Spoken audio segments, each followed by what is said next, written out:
Thomas More,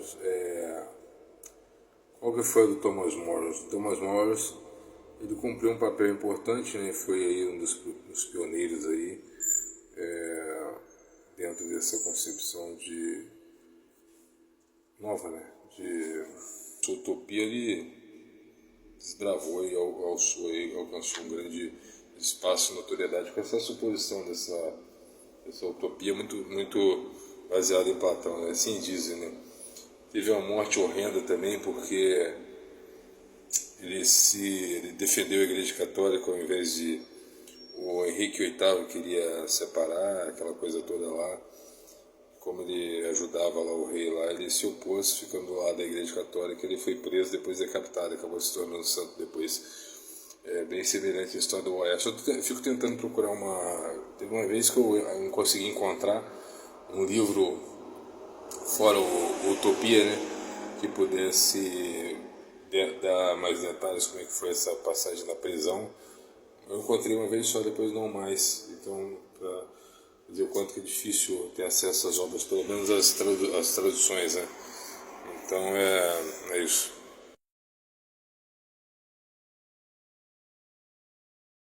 Bem contemporâneo de Maquiavel e veio um pouquinho depois, apesar de trabalhar algo mais semelhante. Mas é engraçado que, pelo menos na minha interpretação, das várias que eu li, a Utopia, ela mais é uma distopia. Eu ainda vou fazer uma minúcia desse livro, mostrando os seus aspectos distópicos, sabe? Porque, mesmo tempo que algumas coisas pareciam coletivas e tal, a negação do ódio do capital, outras coisas pareciam muito mais autocráticas e autoritárias do que outra coisa. Ou seja, no final das contas, em resumo, eu estou tentando lembrar como é que termina o livro, porque eu não sei se ele conclui que é uma péssima ideia, que foi uma péssima ideia ter mentalizado isso, mas... E também os detalhes, né? As roupas pareciam iguais, você não podia sair semelhante à Coreia do Norte, né? Você não poderia sair nem mudar o estado que determinava onde você teria que ficar, o tipo de roupa que teria que usar e tal, e sem sair da ilha, etc., onde iria trabalhar, etc. Então, assim, era um baita cativeiro bem compartilhado, como se fosse uma prisão, praticamente. Mas tem gente que gosta, né? O socialista gosta de prisão, eles adoram esses otários. A história conta que ele teria encontrado com navegadores ou ido também pessoalmente nessas viagens, né, porque ele era um chanceler na época, um sujeito importante para a Inglaterra, né, e possivelmente ele deve ter ido passando pela América Latina, teve essa inspiração dessa ilha fantástica, nessa ilha utópica fantástica. É engraçado quando um direitista vê uma prosperidade, não é um homem próspero, ele quer saber a fórmula e também encontrar sua maneira de ganhar. Agora, um esquerdista não, sempre que ele vê alguém prosperar, ele sente inveja e torce para dar tudo errado, sabe? Ele faz de tudo para dar errado. Não consegue ver alguém se dando bem que começa a chorar e bater perninha. Triste. Os marxistas são tão idiotas que eles acham que o Thomas More seria um dos seus precursores, né? Só que não, seus imbecis, vocês não leram bem a obra, vocês não entenderam porra nenhuma. Porque a obra fala justamente de uma ilha de suposta abundância, né? A gente não sabe que ainda mais uma ilha, né? Dá pra imaginar uma abundância de uma ilha. Olha lá, Cuba lá, tem o que pra extrair daquilo? Então, se você tá numa ilha já é um problema, né? Porque como é que faz o comércio acontecer, né? Essa ilha teria que ter uma sorte de ser autossuficiente, né? Então, ter um solo extremamente rico, extremamente próspero para ser autossuficiente, para poder, dessa forma, sustentar o seu povo. Senão, sempre existirá aí anseios de trocas de câmbio, né?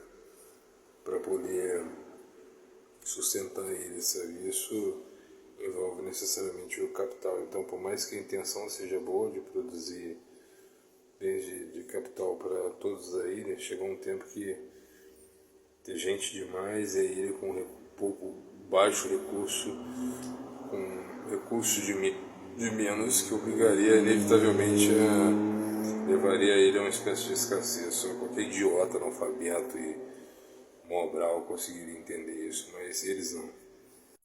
E aí os socialistas esperam encontrar alento numa cidade fantasma, como nas traduções, né? Amaurote, cidade fantasma, também, e aí é próxima de um rio, Anidro, que significa rio sem água. Então, assim, esperando a esquerda, esperando encontrar abundância na escassez, ou seja, não tem pra onde correr, se ficar o bicho pega, se correr o bicho come. Só os imbecis não conseguiram entender isso na obra. Então você tinha nesse lugar quantidade de cidade determinada, quantidade de famílias determinada. Se estourasse essa quantidade, você enviava para outro lugar. Aí tem número de famílias, o sujeito tem que ficar trocando, ora mora no campo, ora mora na cidade, de acordo com os mandamentos da vontade do rei, né? Ou do autocrata lá, etc., do mandão, do imperador, etc. Isso a esquerda quer. Quer alguém para chamar de seu, né? Quer ser. A esquerda nada mais é do que um vassalo, sabe? Eles estão sempre procurando alguém para chamar de líder, etc. Assim como o Leviatã de Hobbes. Aí, do nada, você descobre que o trabalho nesse lugar é obrigatório para todos, ou seja, ralé, o pobre, mais uma vez, trabalha. 6 horas por dia, mas trabalha. Agora, quem é juiz, quem é do direito, não trabalha.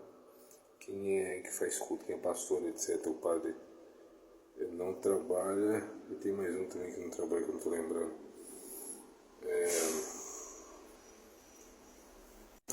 Os sábios também. Então, quer dizer, aqueles que dominam, existe sempre, mas sempre existia essa hierarquia.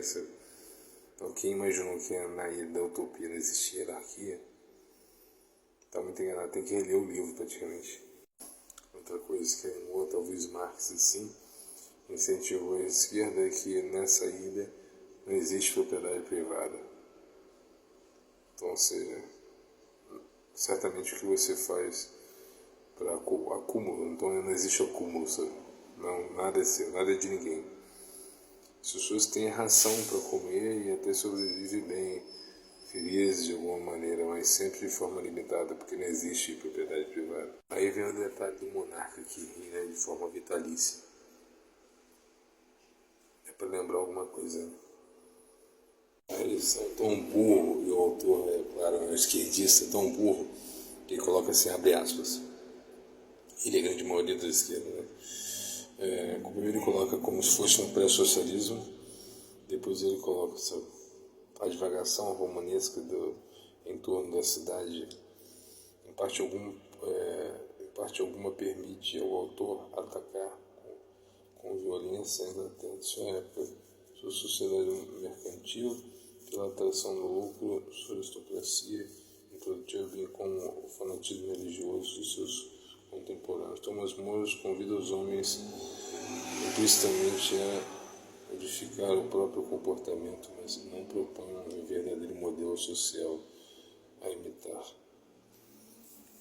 Apesar de ter dito isso, e da conclusão ser somente uma esperança, abre aspas, ninguém negaria hoje que a utopia constitui uma etapa importante da história do pré-socialismo, na visão do autor. Então, assim, eles acreditam até hoje que essa utopia teria uma relação de um proto ou pré-socialismo, que é um absurdo de ter lido e não ter entendido nada, que apesar de todas as mordomias isso não duraria muito.